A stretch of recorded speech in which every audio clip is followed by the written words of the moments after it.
I think B players are the most toxic players in any business. But we've all heard the saying from Jim Rohn that it says, you're the medium of the 5 people you spend the most time with. I have noticed multiple times when you hire somebody, and if they're a B player to begin with, they're going to remain a B player or sink to C player. I have not seen a B player rise to the occasion unless they had some kind of external or probably a more intrinsic motivator to let them rise to the occasion.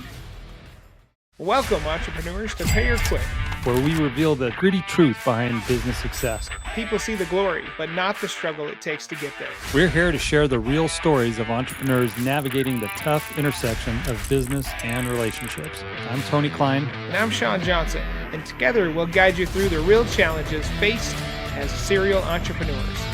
Join us for the untold stories behind the scenes. Buckle in. It might get messy.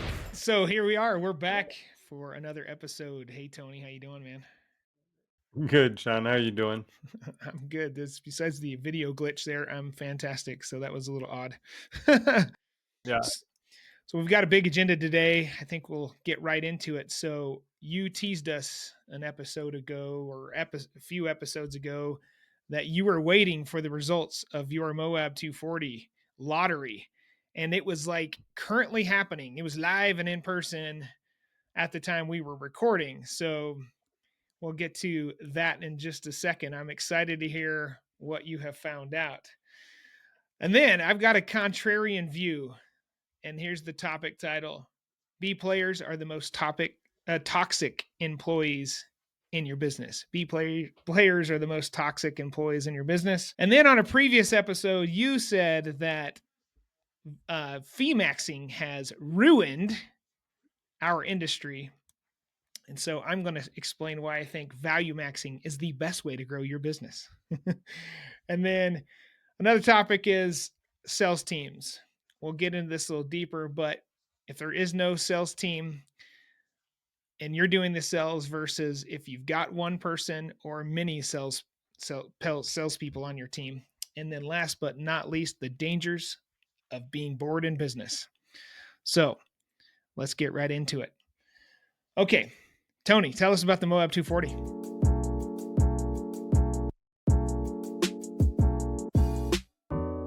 So for those of you that aren't aware, I do a lot of ultra running, and there's a race in Moab called the Moab 240, and it's 240 miles through the deserts of Moab. You go into the La Salle mountain range, and there's another mountain range. I'm drawing a blank on it, but you actually go through what I would consider to be like 4 different ecosystems over the 240 miles.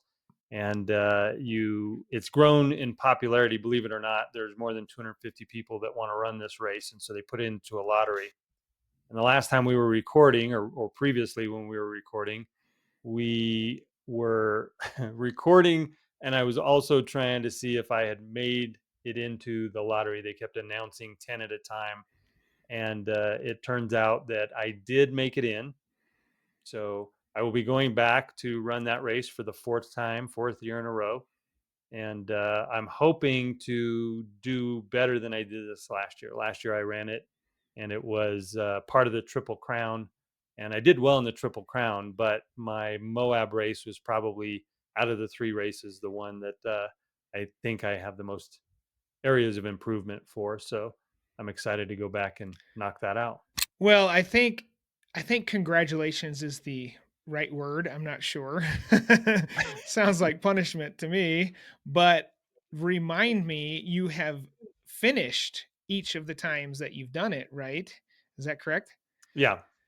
Yep. And we're talking like 90, 85, maybe say like 85 to 100 hours of running. Yeah, the first year I ran it, I finished in 99 hours and 42 minutes and however many seconds. And then the year I won it, the year that I ran it the first time, the guy that won it finished in 55 hours, set the course record. He's got the course record for the Triple Crown for all 3 of the races. And I said, I need to know that guy. So I hired him. And over the course of the next year, we worked together on getting better. So I hired him as my coach, and we worked on some of the fundamental things, and I was able to shave almost 20 hours off my time. I finished in 80 hours and a handful of minutes the second year that I ran it. And so I will say that bringing experts into your sphere to help you along your journey makes a huge difference. And from that, then I went on to run the Triple Crown, and I finished in the top 10 of the Triple Crown. And so it'll be interesting to see what I do now coming back, just focusing again just on Moab. But yeah, appreciate you asking about that, because I always love to talk about that. It's one of my favorite things about hearing you talk about this, and what it reminds me of every single time is that there was a TED Talk a few years back, and it talks about what the actual thing that drives the most success in entrepreneurship, and it's grit. And Mm. like, you have to be a gritty person to be able to do it. Moab 240, 100 mile, a 50 miler, or whatever, but just go through the slog, endure the pain. But I think it's so mentally strong, emotionally strong to do that. Physically, yes, but I think it's a mind game. Personally, I'm obviously not a ultra marathon runner. I do run, but it's about 3 miles. 3 to 5 is good enough for me. But like, just like that, it's so easy for your brain to say no and to quit. And then once your brain starts doing that, and if you give in, it's time to quit. I remember when we Mhm. hiked from rim to rim for the um, for the Grand Canyon, and my mind was in it the whole way until I got to the top. And then my mind said, okay, you've made it now. Time to shut down. And like, my body turned to a log. I got stiff. I couldn't move. I almost couldn't walk to the car. But up until that point, I didn't even have serious pain. I didn't have blisters or anything like that. But something in my mind, when my mind said I had made it, it is shut down. I think business is so similar. Like, we seriously I have the power in our minds to just do some amazing things. Yeah, I know we got a full agenda, but I do want to kind of close out this topic with I do believe that the number one thing I did for business was to lean heavily into things that were beyond my capability. And that includes things in business. It included running my first marathon, first 50 miler, first 100 miler, first 200 mile, like leaning into things that are big and scary, but help you grow. They apply when you go through tough times in business and you come out the other side. It helps you on your personal life. When you do that in endurance sports or anything else, you can use that same grittiness you talk about and apply it to other areas of your life. And so I think for me, playing it safe just is just not in my DNA. I've got to lean into things. Now, of course, you plan and try to make smart decisions, but um, yeah, there's no growth in your comfort zone. Absolutely. Yep. Very cool. So, all right, here's my contrarian view. I think B players are the most toxic players in any business.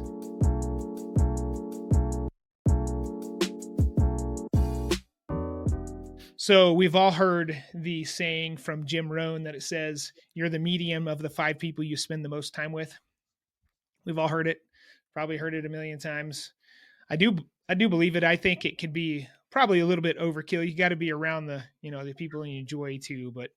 But my point is that I have noticed multiple times when you try, like, when you hire somebody, and if they're a B player to begin with, they're going to remain a player or sink to a C player. I have not seen a B player rise to the occasion unless they had some kind of external or intrinsic, probably a more intrinsic motivator to let them rise to the occasion. It's just so uncommon. But what I do see is that B players actually bring down A players more than players have ever risen to become an A player. So here's some more stats, if you will, that I've heard recently, and then I want to hear your reaction, Tony. But um, that sitting within 25 feet of a high performer versus a low performer. So this is the statistics. If you sit within 25 feet of a high performer, your performance improves by 15%. And if you sit within 25 feet of a low performer, then your performance declines by 30%. So we have a 45% delta here. That's pretty massive. I don't know about you, but if I can increase my performance by 15%, sign me up. That sounds amazing. So what's your thoughts, Tony? All right. So I know you wanted to have this topic, the title of this topic, to be a little bit clickbaity and to get some attention. But here's what I would say: I think in order for us to actually have a conversation around this, we need to actually define what's an A player and what's a B player. I think we all instinctually say, when somebody's doing well, they're an A player, and when somebody's not doing well, they're a B player. But I don't know that that's actually a good definition, or even a C Oh, player. it's I too don't know that that's arbitrary. Sure. actually right. So what's the difference? And then the second thing I want to say is, based on what you just said about sitting within 25 feet of a high performer, your performance improves by 15%, but by sitting next to somebody who's a lower performer, your performance declines by 30%. That means that if you and I are sitting next to each other, one of us is increasing by 30% or by 15%, while the other one is decreasing by 30%. Because even if we're both good performers, for both B performers or A performers, one of us is going to be better than the other. So I think in order to define how do we actually measure this and what actually is an A player and a B player, because I think a lot of times when we call somebody a B player or a C player, I'm not so sure that that's accurate. I think that there's actually some responsibility and accountability that the company needs to take to determine whether or not somebody's an A player, a B player, or a C player, because it might be that they're an A player that we've put in a frustrating position and they're an A player somewhere else, but they're never going to be an A player for us because of the position we've put them in. I don't know how they actually came to this conclusion, but I don't think it's as black and white as you say it is. Therefore, like we're both good performers, but you're better than me, and therefore I'm bringing you down, and thus you're bringing me up. I don't believe that for 1 second. I would say that both, all they You'd just believe call it if it was the opposite, though. well, If, maybe. I, if I mean, clearly, like you have to define what a high performer and a low performer is, Sure, and I don't sure. have that information from this study. But I will say that yeah, you don't want to be. I wouldn't recommend being arbitrary with the definition of an A player and a B player. To me, an A player is somebody that exceeds expectations, that meets not only meets goals but exceeds goals. Looks for innovative ways, performance measures, whatnot to exceed. B player would be somebody, in my opinion, that meets. It's middle of the road. We don't put any effort. I clock in, I clock out. My day's done. I'm not going to put any extra effort into innovative, finding new ways to do things, or looking for fallacies in the business or whatever. That's how I would qualify that. Obviously, a C player would be. We might as well define it to lower than expectations. Doesn't show up on time. Doesn't provide input. Doesn't give valuable feedback. Those types of things. Doesn't even perform tasks timely or accurately. That would clearly be a C player. But to my point, I think that B players generally bring down A players more than A players bring up B players. Now, that's not. I mean, it's not clearly what this statistic says, but I just in my own experience, like, holy cow, I've got a few B players. My A players are being brought down, and I think it's more of a cultural question. Like we're allowing this behavior to happen. It continues to happen. What am I going to do as a business leader to stop the B player attributes, if you will, from behaving or continuing on? So hopefully Yeah. that defines that a little bit more. That's just my 2 cents, obviously. Now, I think that's somewhere that you and I can agree on. I think that it's the cultural component for me that makes somebody an A player or a B player, more than do they meet expectations or do they exceed expectations. Just through some of the training and things that I've done in endurance, it's if you go over and above what's expected every single time and you do more and more than what is planned or forecasted, you can put yourself in a position where you burn out. Mhm. Right. And so for me, if I have somebody on my team and we set expectations and they meet expectations, they're hitting all of the goals that we set, that's not a performance issue. Now I'm going to look at, are they doing the other things that you talked about, which was, are they looking for ways to improve the business? Are they taking ownership when things don't work out well? Are they um, are they trying to build up other people on the team? Those are the kind of things that to me make somebody an A player or a B player, because I think you could have a B player hit goals and that's it. And you're going to have A players hit goals and that's it, not exceed them. But to me, the difference is that cultural piece, the belonging to the team and the vision of, do they buy into where we're going? So I don't know what you feel about that, but to me, that's kind of where I would see the difference. Yeah, I mean, I think that's all accurate. I think where I've seen in the past where we set KPIs, someone's not meeting it, then is are they not meeting it because they haven't been trained appropriately? Are that they not meeting it because they're not getting immediate and valuable feedback? There's a million different questions of like discovery. What's the root cause of why they're not meeting it? And oftentimes I found that it's a competence issue. We've trained, we've retrained, even trained in different manners because people learn differently, and they're still not meeting it. Then we can finally confidently say that, okay, it's more of a competence issue than it is uh, a performance or whatever else issue, if you will. So that's Yeah. just, that's been, I think there's a lot of discovery that goes into. That's why I'm such a big proponent of like having one-on-ones. You get to ask those valuable questions on what they are struggling with, where are they lacking in knowledge and performance, and get to the root of it. More than you can just by, here's an annual performance review. I'm going to check this box meets, does not meet, or exceeds expectations, and move them on down the line. Yeah. Yeah. I think you had mentioned about, hitting the goals and KPIs. For me, it really comes down to three reasons why somebody doesn't hit a KPI, and it's either a system problem, we've created the wrong system, which is preventing performance. We haven't trained them on the system, which means we have a good system, but they're not up to speed with how to use it yet. So we need to provide more training, or it's a performance problem. And if it's a performance problem, if we've given them the right system, we've given them the training, they agree to the those two facts, that we gave them the systems, we gave them the training, then it's a performance issue. And if it's a performance issue, it comes down to two different categories. We break that down further, which is they have the capacity and the capability, or they don't. And if they have the if they don't have the capacity or the capability, then they're probably the wrong person playing the wrong position.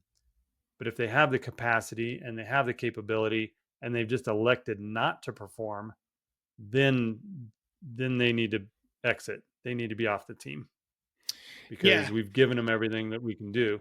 But what I like about breaking it down that way is two out of the three reasons why we might not hit a company KPI belong to the company, which Mhm. means we can control the outcome better than if we said it's all on the team member. Yeah, just to be clear, you're not actually saying to move the goalpost. No, Yeah. no, absolutely not. No, it's this is the goal. Now, what can I do as a company to help you hit that goal?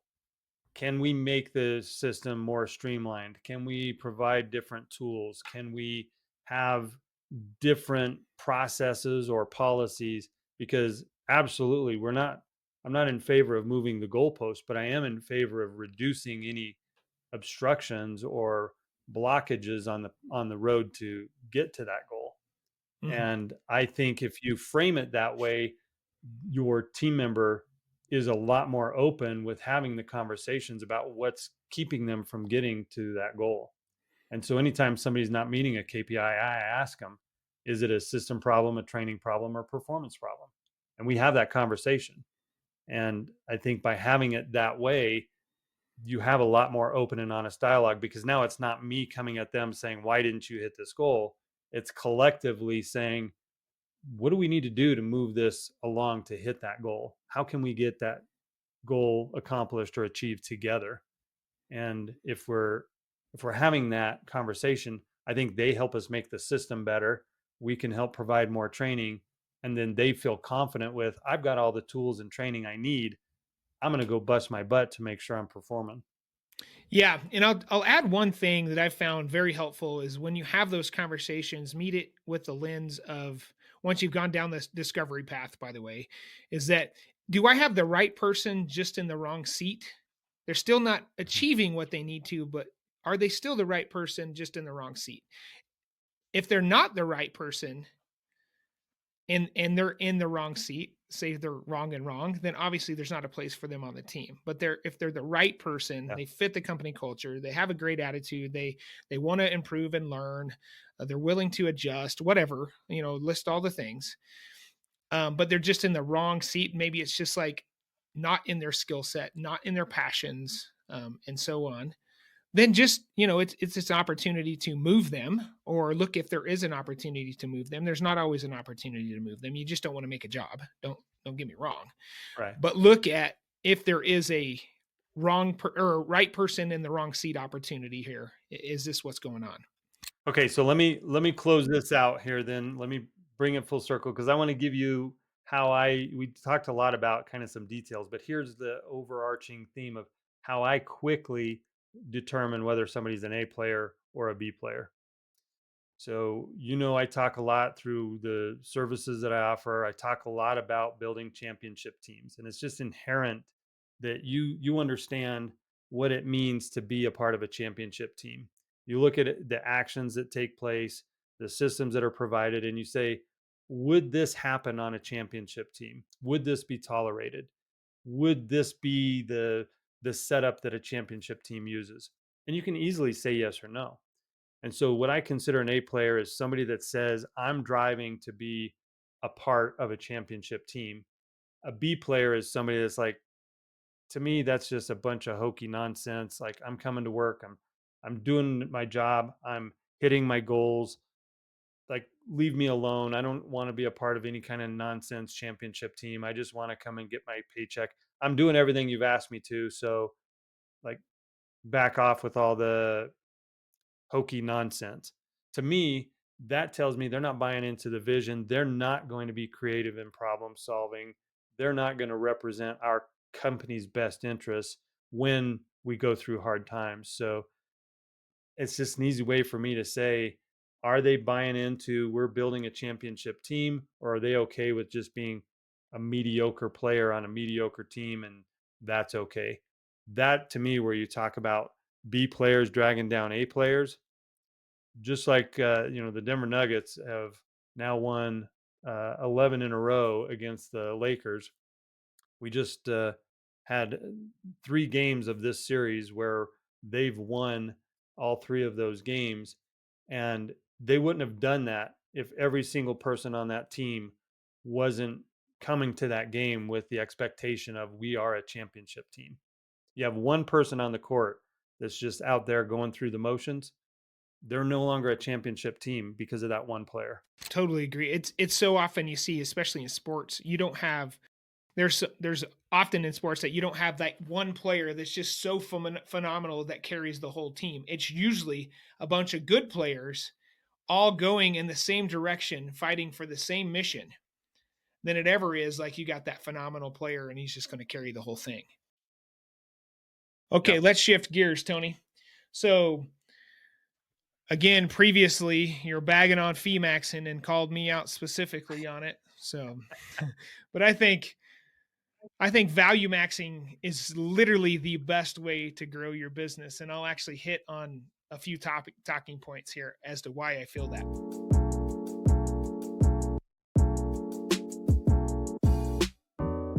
Well, first and foremost, it's always easier to make money with the clients you already have than to get new clients.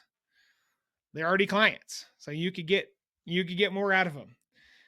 Those clients have confirmation bias. They're already using the service that you provide. You're servicing their property. So they've already confirmed that's the company I want to use, right? They also have recency bias. They don't want to believe their decision to use you is a bad one, so they're going to just continue using your service. They already have a higher trust level than they do with their competitors because they actually don't trust the competitors. They're trusting you with the problem solving, right? And you have history with them. No one uh nobody's out there retaining a new PM. So they already know how you do business, how you conduct yourself. The trust is already there, right? And so here's my analogy here. Would you rather write a love letter to somebody that you know, they already know, like, and trust you, or to somebody that you've never met? How do you think that success would go over? I think it'd be way more successful if you wrote it to somebody you already know. You probably have an inkling of what their reaction is going to be, and that's my point of trying to value max with your own business instead of trying to. Well, we see those. There's several big players in our industry that bring on new properties constantly, all the time. It's like this revolving door, right, to replace what's going out. And I say just treat those ones that you already got like kings and queens. Well, first of all, let me say that I'm not sure that Pam would enjoy me writing a love letter to somebody else. So I don't know that I will ever try that experiment. That was not But an action I to do. take, by the way, Tony. Good. All right. So, yeah, so I do agree with all of those points that you made. It's easier to make money from your current clients. They do have confirmation bias. They're currently working with you, so they have a recency bias. They may or may not have a higher trust level in you than your competitors, depending on how well you've provided your service. And yeah, they do have history with you today. So maybe if that history is good, then they are okay with you trying to squeeze another nickel out of them. But here's what I want to get clear on. I was talking about fee maxing. You brought up value maxing. So I think it's important that we talk about the difference. What's the difference? Because you're using two different terms here to try to throw me under the bus. So so what's the difference between fee maxing and value maxing the way that you see it? Well, I defined that on a previous episode, so I'd like to hear that from you, Tony. I'm not trying to punt, but I certainly defined that previously. So Yeah. I want to hear from you. Okay, good. All right. So here's what I would say. Fee maxing is just because you can squeeze somebody for a nickel, you squeeze them for the nickel. Yeah. To me, that's the fee maxing. Value maxing is figuring out where you can provide additional value or package the value that you already provide and label it and be compensated for it. So, for example, there are things that investment property owners think that we should do as their property manager because we're their property manager. And unless they've ever been trained on what a professional property manager does, they think it's okay to say, "Hey, could you swing by my property? My neighbors reported that the trash can got left out or there's 3 newspapers piled up in the driveway." And unless they've been trained on what we actually provide and what property management includes and also what property management does not include, then they just assume that everything is just in our management fee. Everything's included. So if we decide to offer something beyond what's in our basic management fee, then we create a product around it. We create a package, a label, and then we can sell that as additional services or additional opportunities to provide value. I'm all about maximizing the value that we provide and then being appropriately compensated for that value. So I think it's a little bit different. They're closely related, but they are definitely different in my opinion. And Yeah, it's all about the communication and communicating that value versus just putting the squeeze on somebody and hoping that they don't squeal. well, and I think like the main focus is the filter in which you institute a new fee, if you will, and the focus is, am I providing value for? Can I justify the value for the fee, or the fee for the value, if you will? And I think that's the filter Yeah. that is often missed in our industry. So I would add two things. Like, in order to successfully increase the fees and therefore justify the value that you're providing, and I think this is the first thing, is like super underplayed in our industry, is that we do not define what is and is not covered in the management fee. You should have a scope of business list, if you will, products, services list that is included in your management fee and what is not included in your management fee.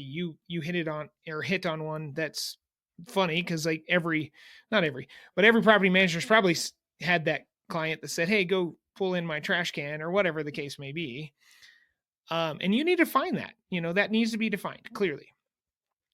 One Yeah. one benefit to having multiple fees, or a fee structure, is that those um, services are naturally defined in the process. But I think it's smart to get granular and your clients be given the list of things that are and are not included.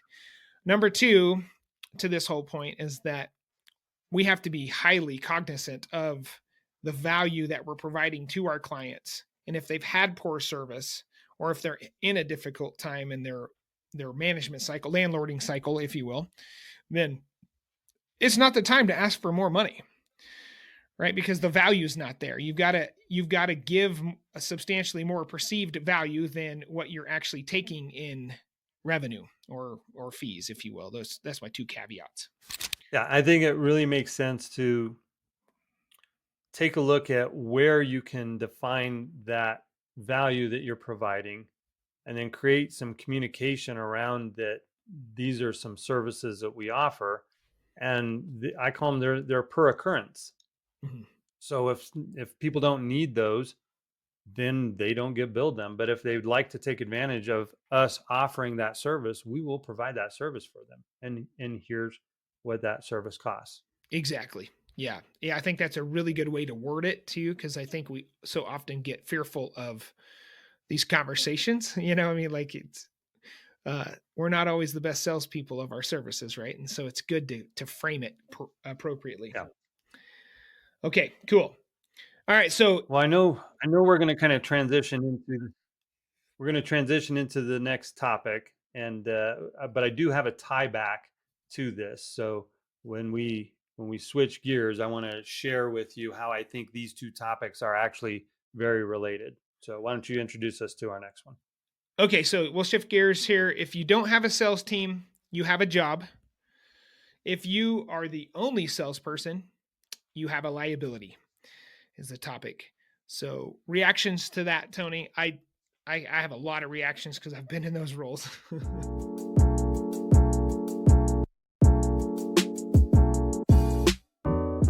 Yeah.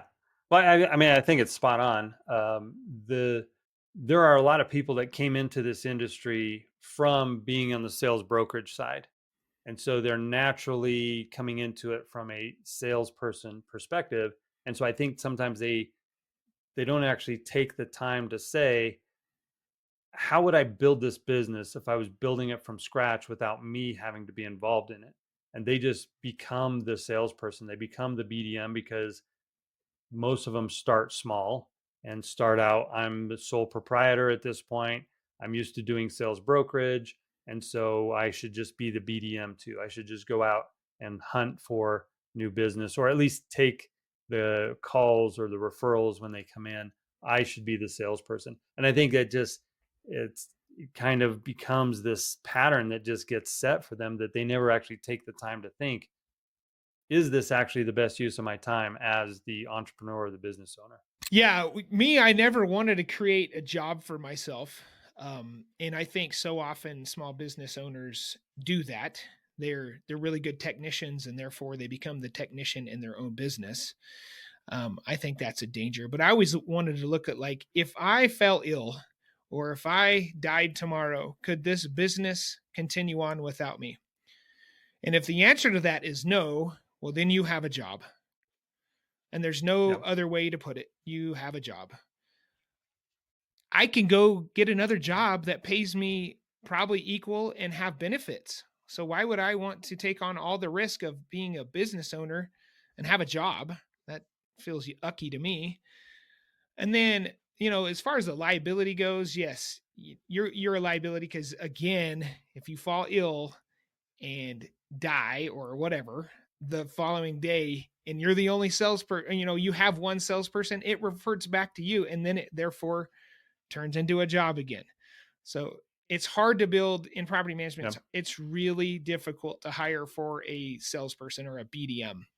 I actually think it's probably the hardest job to fill. There's great services out there that'll help you do that. But to have two of them is even more difficult, right? Can you meet the scale that satisfies the hunter? Is there enough meat to gather, if you will, as a salesperson to provide them a lifestyle and income as a salesperson? That's a tough one, and it was always a Hmm. struggle. We did for a long time have a BDM, but we didn't always have two BDMs, so it was a liability. When the BDM was going on vacation, it reverted back to the business owners, right, to do the sales. Yeah. So I think we can, if we just take your statement on face value, that if you don't have a sales team, you have a job, and if you have one, you have none. Essentially, you have that liability, and it could always revert back to you. So if we take that as face value, what do we do about it? How do we actually get out of that cycle? To me, I think you have to look at, how do I get out of this role? Is there somebody that can do this role at least 80% as good as me? And I always believe that there is. There's somebody willing to do your job out there in the world, right? Even if it's just filing paperwork or answering the phone, there's somebody willing to do it. How do you compensate them for it? I think that the easiest format is a base plus commission, and I would make that commission really nice and healthy because they're bringing in new business for you. Um, you could dual role this person. It's tough to dual role a BDM because they are such a they need to be a salesperson. So to be an operator or an admin type staff, it's really difficult to have somebody that has both of those skills, or at least it has been for me in the past. But it can be done. I would look for people, and I love, like, some of the, I think it's Scott Brady that has the business model that, he brings on agents who are naturally salespeople that bring on um, property management doors. They become community managers and whatnot. I think Jay Young up in Seattle, Washington, similar. He has a ton of brokers that are also property managers. Um, I never was a huge fan of that model, but that is something to look at if you are, needing salespeople. You shouldn't be the salesperson, and you want to scale the business. Then, if you're not doing something or thinking creatively, again, you just have yourself a job. Hmm. Yeah. So here's where I would tie in the tie back to the previous conversation on value maxing and creating your list of services. I think one of the key things that we could do as a company, not just for our BDM, not just for growth, but for our entire company, is to get super clear on our target client profile. And I know at Home Vault, we kind of said we had one, but realistically, the more I've spent time doing this with other clients, other companies, the more I dig into, we really didn't have our target client profile defined. Maybe we said this is the kind of, we want single family homes and we want them in this price range or that, but we didn't dig into the type of person that they were, the how old they were they married or single? If they were married, now they have dual income that they could use to fund their investments, or if they're single, maybe they're doing it on a smaller budget. If they have kids, well, if they're in their 35 to 45, that means if they have two kids, we can probably guess that they've got one in junior high and one in high school, what's important to them. So, really getting into their pain points and then defining our services. I think this is where these two topics tie together is we need to define what we actually do in our company, who our company's designed to serve, and then have that message all the way from the very first conversation we have with our business development manager and the prospect to once they're onboarded and our operations carry forward. Our systems and our messaging and everything is designed to serve that target client profile that we've put together, and that way it's smooth from the start to finish. And if we do that, I think it makes it much easier for our business development managers to go out and hunt for the right properties, to have the right messaging and marketing to bring in those properties. And then there's not this conflict between operations and sales where operations says, well, business development brought us a crappy property or a crappy owner. And sales is saying, well, operations screwed up. And so we lost that client. So I should still get paid for bringing them in. And so bringing those two things together, I think it makes a huge difference. And if you do that, I think it's really easy now to take that blueprint and hire multiple business development managers and send them out there with this is what we're hunting for. How broad should the niche be? And I think, let me ask that, does it change over over time as the business grows in size? So how niche down should we Um, be for the properties that, or properties and landlords that we manage for small versus a larger company? so here's the way I define it. What we're trying to do is we're creating the center of the bullseye.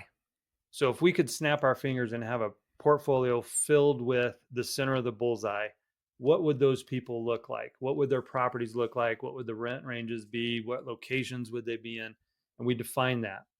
And then we'll say, well, that's our messaging. And I've talked before about the reticular activating system and messages getting through our filters. It's like when you first bought the latest car that you have, you start noticing that same car and model on the road when you're out driving. You might not notice how many Hondas were out there, but you noticed how many Teslas or Jeeps or whatever your car is because that's made it through your filter of what's important. And I'm not going to go deep into that, but there's a lot of psychology behind that. So if we define our messaging to get through to hit the pain points that our target market is looking for, we make it through their filter and it's no longer just background noise. We're no longer one other property management company that is offering it our services at 8% or 10% or 12 or whatever. There's actually a reason for them to say, these guys get me. They are speaking directly to me. I want to use them. So, what I would say is to answer your question, it may change over time as you grow and you figure out what your niche is. But realistically, what should happen is that center of that bullseye should get smaller and smaller. And then we should be more and more focused on that one type of client. And then again, it doesn't mean we can't serve people in the next ring out or even the next ring, but we want to have. I was talking with a client the other day, and he was saying that he got a call, and he got really excited to work with this prospect because he was asking for doing the exact thing that my client does. And so he had just bought a building about 9 months ago, rehabbed it. He's got it ready to go on the market, but he doesn't know anything about leasing it up or managing it. And this is where my client shines. He's like, I love taking clients through that remodel process and then taking them into management. And so he needs to build his services around that, not the landlord that's managing one or two or owns one or two properties and wants you to uh, call him every time there's an application and he gets to decide which tenant gets approved. So I would say that the niche can change just like business and everything else changes, legislation changes, but I would say be really focused on that profile and try to. I know I'm going long here, but I want to add one last thing. I tell people if we were making a movie and we were going to have our target client walk across the screen, we wouldn't say, well, that person looks like they're somewhere between 18 years old and 100 years old and looks like they make somewhere between 60,000 and a million. And that's what a lot of people do when they define their target client. They just throw out this, I'll take anybody that meets this thing. Your messaging sucks then. It's like, well, we work with people from 18 to 100 that make 65,000 to a million. You're not talking directly to me as a prospect then. You're just casting a wide net. So I don't know what you have to say about that. I'd love to hear what you think about narrowing it down. Yeah, I always took the stance that if we can define the type of property we want to manage, then it naturally the landlord was the symptom of the property, if you will, because they own the property, they've brought it to a certain standard, or they purchased it at a certain standard, and that was good. But that does assume that they also have their own benchmarking, if you will, of their investment property, right? So I think everybody in the industry would love to do a psychology test on new clients. That Yeah. would be fantastic, right? But of course we can't do that. But like examples where I didn't want to manage single wide trailers or flats or efficiency apartments, those types of things, because the inherent problems that they come with. We defined them clearly of what type of property. We didn't define the client file, um, how much money they made, where they lived, if are they married, those types of things. Talk to me about like how important those things are, and when somebody comes in and their property qualifies for the what you would manage, but them as a person doesn't qualify, what do you do? Okay, so let me give you an example of that. We've got two identical properties. One is owned by landlord A, one's owned by landlord B. So both properties meet our criteria. Property A is owned by somebody that makes $85,000 a year. Property B is owned by somebody that makes $750,000 a year. And I've had clients in both of those areas and both of those incomes, and their properties both met our property criteria. So here's why it makes a difference. If I have an authorization threshold on my maintenance of $500, let's just say I've got authorization to make decisions up to $500, and we need to repair a refrigerator or anything, and it's $565. The person who makes 85,000 a year is going to want different communication around that from me than the person who makes 750,000. The person who makes 750,000, I'm probably not communicating most of the time directly with them. They probably have an assistant that's either a personal assistant or somebody at their office that they work with that handles a lot of this stuff for them. So the person that makes 85,000 is going to want to know before you spend that extra 65 or $85, whatever I said, from $500 authorized to 565.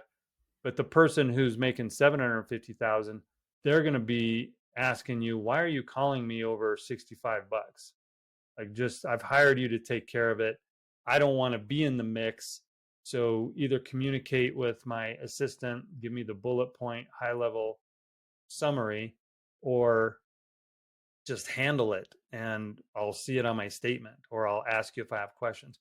So both of those counted, but my systems that I build around each one of those types of income ranges are going to be much different. I'm going to have much more frequent communication with the person that is more on the lower end of the income based on this exact example.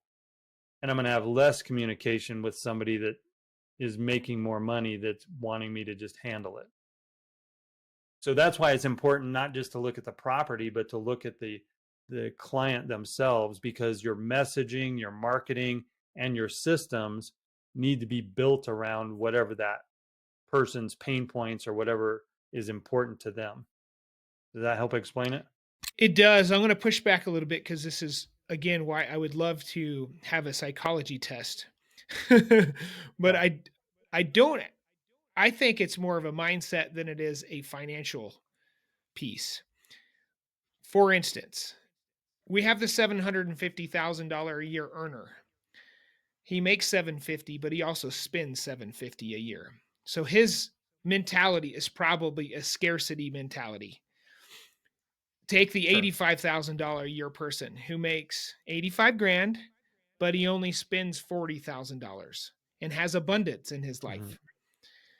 I actually think that I would prefer to work with the $85,000 client at that point, or income client than I would the 750, because they treat money differently.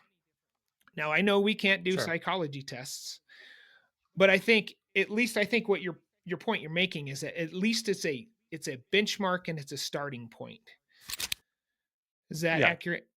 Yeah, and again, we're not gonna exclude people that aren't the center of the bullseye, but in both of those cases that you just shared, and in the case I shared, if we said we really wanna target the people that are having that abundance mindset, not the scarcity mindset. We want to have people that have that high trust in us, whether they're that $85,000 earner that only spends 40,000, or they're the 750 that spends 500 or whatever. We want them to give us more trust and more authority. And so we're going to design our systems around that. So the point being, if I start thinking about them being a high earner, what do they want? They want me to handle things. Well, then that means where my policy shifts is I'm not going to set my maintenance authorization threshold at 500. I may set it at 1,000 or 2,500, or I may just not have one. So by at least having those conversations with ourselves and with our team, we can start to define, this is the type of client we would want to work with. And yeah, maybe in this exact example, the numbers don't really tell the true story. But until we at least start looking at that level, we can't even get into the other conversations about what their pain points are and what they're looking for in a service provider. Yeah, and I think, just in a discovery call, asking the appropriate questions, you'll find out their answers will hint on their types of behaviors in which, the type of landlord they're going to behave as in that Yeah. discovery process. And I think, like, if you want to discover what income range or demographic somebody is, then you can graft questions in that discovery phase, if they're looking to hire you. And I would always call them client interviews. I want to interview that client to know if they're a good fit. And then it's nice because then I could say, look, we don't accept all clients. We're very selective on the clients that we work with. And then they already have that, ooh, they're kind of exclusive. I want that oversubscribed mentality. Can I fit into the mix because I value them as a property management company? If you ask those appropriate questions, then you could get deeper into, is this the right client for us? Yep. Okay, Tony. I think we could kick that along for probably another 3 or 4 hours, getting really defined in what we want to do as the business development manager, how we want to train our sales team, how we want to build out our company. But let's go ahead and switch gears a little bit here, and let's wrap up with our last topic, which was the dangers of being bored in business. And I think you and I have some very personal stories around both being bit and struck and beat down by by this. So I don't know if you want to take it or you want me to run with it, but I'd love to have you start.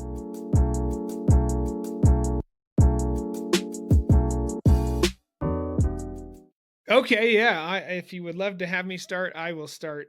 Yes, years ago, Chris and I, my wife and I, business partners in our property management company.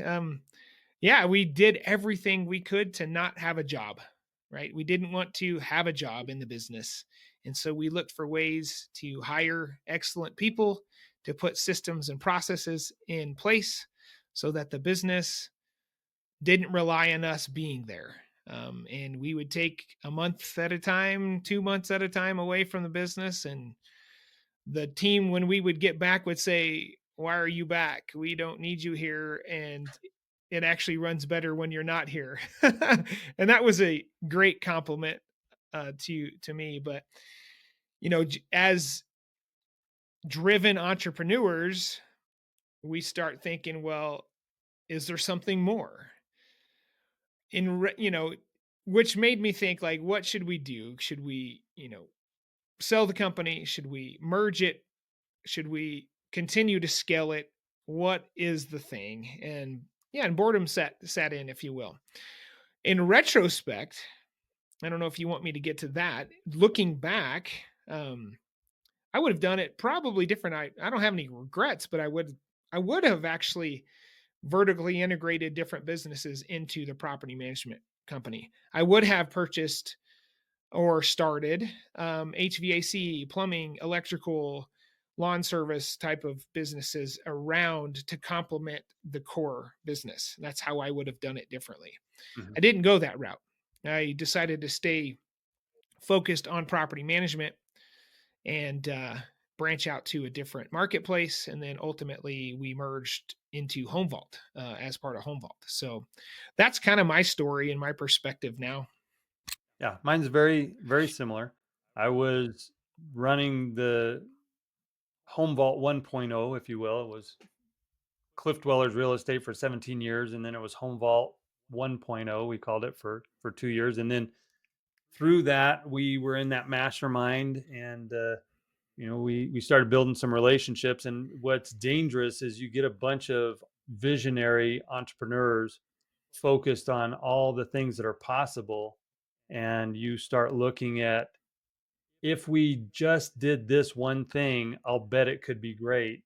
And looking back, I should have known better. I won't speak for anybody else, but I should have known better than to let something shiny distract me, because I was running Home Vault at that point. I was working maybe 10 or 15 hours a week, and I was having to work to figure out what I was going to do to fill that time. And so I wanted to be productive. I wanted to make a difference, have an impact. And that's where you and I talked about, what if we, instead of just being in a mastermind, what if we merged and rolled out this program that you and I were working on nationwide, and what would that look like? And I think, just like in anything, it's the basics. It's not figuring out what new thing can I add, or what new area can I go in. I know I talk to people all the time that are like, well, I think I should open an office 50 miles or 100 miles outside of my territory, because I'm not getting a lot of leads, but I think I could grow by going somewhere else. It's the basics. It's doing the boring stuff and getting really, really good at the boring stuff that you're already good at, and just increasing that. And then, like you said, instead of, let's figure out if we can roll out something nationwide and do all of these crazy things that we really had not only no experience in, but we didn't even have adjacent experience in, because running a local property management business is not anywhere near the same experience or expertise that you need to run something nationwide, where you're trying to have all your policies the same, and global staffing that's working in all these different markets. What you need to do is get really focused on the basics and improve just a little bit on those every day, and then incorporate something new that is success or expertise adjacent. So, for example, like you brought up, getting vertically integrated into a company you've already got that's running super well, and then start pulling whatever is touching your business on the fringe, start to just pull that in a little bit. But for me, that wasn't as exciting as, let's see if we could change the world by rolling something nationwide. And looking back, I wish I would have had somebody that I could have had a conversation with that would have pushed me on that, and challenged the ideas and challenged what are you trying to accomplish. And looking back, what I was trying to accomplish was I just wanted to have a bigger impact than what I was having. And there were much better, smarter, safer, proven ways for me to be able to do that than what we tried to do with home vault. Yeah, who is it? I think it's Warren Buffett that says the boring investments usually produce the best fruits. And there was something sexy about trying to scale home vault to a national thing and whatnot.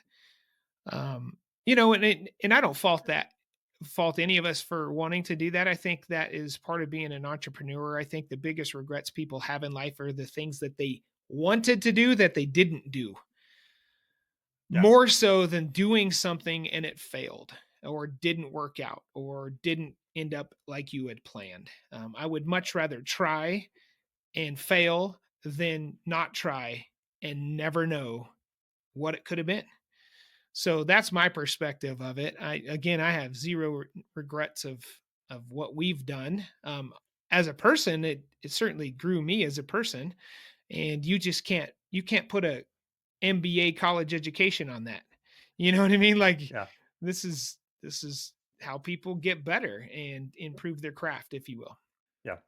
I agree. I don't think that I would have not done it, because in order to get to where I am now and what I'm doing with my life now, I had to have gone through what we went through with it. But I think if I were to equate it again back to endurance sports, I was in a situation where I was running a marathon and I decided I was going to bike across the country. Well, I probably would have had a better chance of running across the country than biking across the country, because I've never been on a bike. I mean, I don't train on a bike. I've never done a bike race. So to me, it's not limiting what you do, but just trying to be as successful as possible in that by pulling in the right components and then using your current expertise to leverage and create new expertise. And I think for me, I got overly ambitious in what I thought I could accomplish in the short term, and that affected what I actually ultimately could have accomplished in the long term. Fair, more than fair. Yep. Well, shall we call it a wrap? I think that's a wrap. It's in the can. It's in the can. Yeah, we got to say it's in the can. All right, there we go. All right, Tony. All Cheers. right, Shawn. Thanks for listening. We'll be back next time to cut through the noise of what it really takes to be a successful entrepreneur. If today's episode hit home, share it with a friend and be sure to subscribe so you don't miss the next one.